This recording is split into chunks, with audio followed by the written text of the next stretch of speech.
ദൈവത്തിന് മഹത്വം. യിരെമ്യാവിൻ്റെ പുസ്തകം 1-ാം അധ്യായം 12-ാമത്തെ വാക്യം.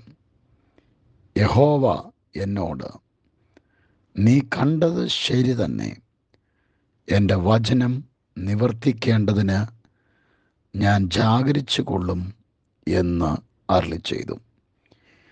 കരയുന്ന പ്രവാചകൻ എന്ന് അറിയപ്പെടുന്ന യിരെമ്യാവ് യെരുശലേമിൻ്റെ ശൂന്യതയെയും ദൈവജനത്തിന് വന്ന പരാജയത്തെയും കുറിച്ച് ദുഃഖിക്കുകയും അവരോടുള്ള ദൈവിക അരുളപ്പാട് അറിയിക്കുകയും ചെയ്യുന്നതിനാൽ തൻ്റെ പ്രവചനവും തൻ്റെ ജീവിതവും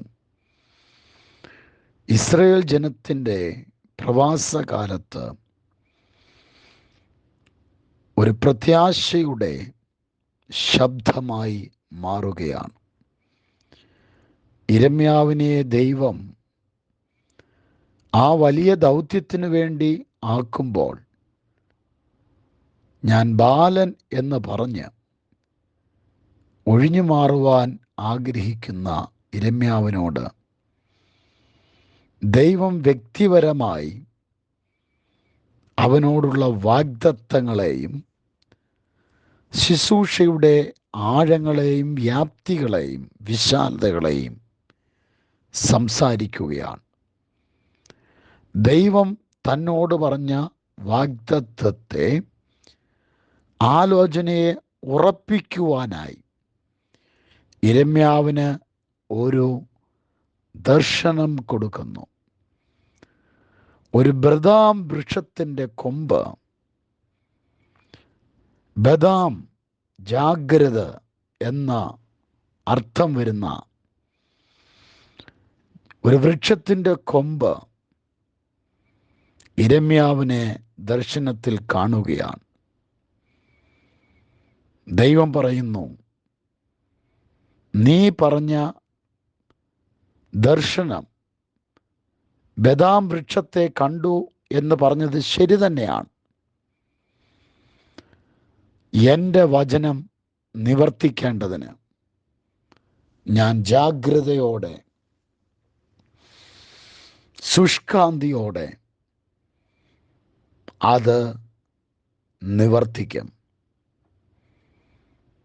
ഇന്നത്തെ ദിവസം ദൈവം നൽകിയ വാഗ്ദത്തങ്ങളെയും ദൈവിക പദ്ധതികളെയും ദൈവികമായ ദൗത്യത്തെയും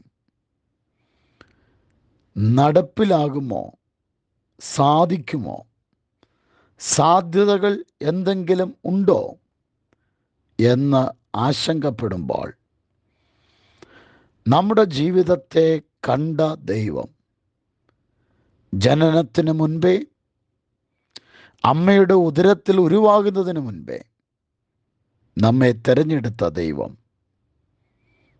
നമ്മോട് പറയുന്നു, നമ്മൾ മറന്നുപോയാലും, നമ്മൾ ഇനി നടക്കയില്ല എന്ന് പറഞ്ഞ് മാറ്റിവെച്ചാലും, ദൈവം അരുളി ചെയ്തത് നിവർത്തിപ്പാൻ ജാഗ്രതയോടെ ഇരിക്കുന്നു.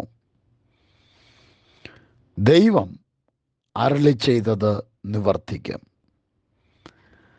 നിവർത്തിക്കാത്ത കാര്യം ദൈവം അരുളി ചെയ്യുകയില്ലായിരുന്നു.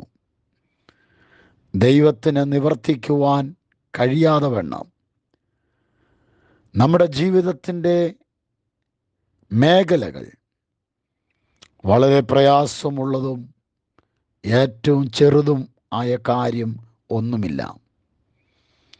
ദൈവത്തിൻ്റെ വാഗ്ദത്തങ്ങൾ ദൈവം തൻ്റെ ജനത്തിനു വേണ്ടി നിവർത്തിക്കുവാൻ ജാഗ്രതയോടെ ഇരിക്കുന്നു.